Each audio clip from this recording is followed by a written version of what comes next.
ശബരിമല സ്വർണ്ണക്കൊള്ളക്കേസിൽ അറസ്റ്റിലായ ദേവസ്വം ബോർഡ് മുൻ അംഗം കെ.പി. ശങ്കരദാസിനെ ഇന്ന് റിമാൻഡ് ചെയ്യും. ശങ്കരദാസ് ചികിത്സയിലുള്ള തിരുവനന്തപുരത്തെ ആശുപത്രിയിലെത്തിയാകും കൊല്ലം വിജിലൻസ് കോടതി ജഡ്ജി നടപടികൾ പൂർത്തിയാക്കുക. ആരോഗ്യനില മോശമായതിനാൽ ശങ്കരദാസിനെ ജയിലിലേക്ക് മാറ്റില്ല.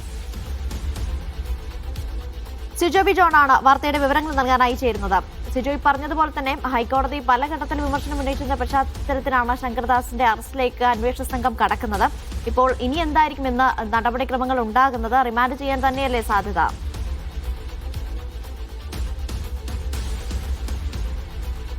റിമാൻഡ് നടപടികളാണ് പൂർത്തിയാക്കാനുള്ളത്. ഇന്ന് ഉച്ചയ്ക്ക് ശേഷം കൊല്ലം വിജിലൻസ് കോടതി ജഡ്ജി തിരുവനന്തപുരത്തെ സ്വകാര്യ ആശുപത്രിയിലെത്തും. അതിനുശേഷം ഈ രേഖകളൊക്കെ മെഡിക്കൽ രേഖകളൊക്കെ പരിശോധിച്ചതിന് ശേഷമായിരിക്കും റിമാൻഡ് ചെയ്യുക. സ്വാഭാവികമായും ഗുരുതരാവസ്ഥയിൽ ചികിത്സയിൽ തുടരുന്നതിനാൽ അദ്ദേഹത്തെ ജയിലിലേക്ക് മാറ്റത്തില്ല. പകരം ആശുപത്രിയിൽ തന്നെ ചികിത്സയിൽ തുടരാനുള്ള ഒരു നിർദ്ദേശമായിരിക്കും ജഡ്ജിയുടെ ഭാഗത്ത് ഉണ്ടാവുക.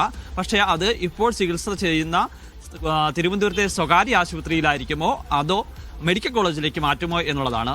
സാധാരണ രീതിയിൽ റിമാൻഡ് ചെയ്ത് കഴിഞ്ഞാൽ പ്രതിയെ ഒരു ഗവൺമെന്റിന്റെ കീഴിലുള്ള ഒരു ഹോസ്പിറ്റലിലേക്ക് മാറ്റുകയാണ് പതിവ്. പക്ഷേ ഇത് അതീവ ഗുരുതരാവസ്ഥയിലായതിനാൽ ആ മെഡിക്കൽ കോളേജിൽ അതിനുള്ള ചികിത്സാ സൗകര്യം ഉണ്ടോ എന്നുള്ള കാര്യങ്ങളൊക്കെ പരിശോധിക്കേണ്ടതുണ്ട്. അതുണ്ടെന്നുണ്ടെങ്കിൽ സ്വാഭാവികമായും മെഡിക്കൽ കോളേജിലേക്ക് മാറ്റാം. അതല്ല എന്നുണ്ടെങ്കിൽ ഇപ്പോൾ ചികിത്സിക്കുന്ന സ്വകാര്യ ആശുപത്രിയിൽ തന്നെ തുടരാനാണ് സാധ്യതയുള്ളത്. എന്തായാലും അദ്ദേഹത്തിന് വേണ്ടി കസ്റ്റഡി അപേക്ഷയൊന്നും അന്വേഷണ സംഘം നൽകത്തില്ല. കാരണം അങ്ങനെ ചോദ്യം ചെയ്യാൻ പറ്റുന്ന സാഹചര്യത്തിലേക്കല്ല കെ.പി. ശങ്കരദാസ് ഉള്ളത്.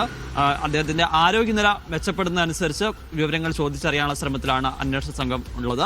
അതിനിടെ മറ്റൊരു പ്രധാനപ്പെട്ട കാര്യം എന്ന് പറയുന്നത് ഈ ശബരിമല സ്വർണ്ണക്കൊള്ളയുമായി ബന്ധപ്പെട്ട് മുൻ ദേവസ്വം ബോർഡ് പ്രസിഡന്റ് P.S. പ്രസാദിനെ വീണ്ടും ചോദ്യം ചെയ്യാൻ വേണ്ടി അന്വേഷണ സംഘം തീരുമാനിച്ചിട്ടുണ്ട്.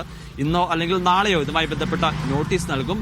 തിരുവനന്തപുരത്ത് ഉണ്ടാവണം, ഏത് നിമിഷവും ചോദ്യം ചെയ്യലിന് ഹാജരാകണം എന്നൊരു അറിയിപ്പ് ഇന്നലെ SIT P.S. പ്രസാദിന് നൽകുകയും ചെയ്തിട്ടുണ്ട്.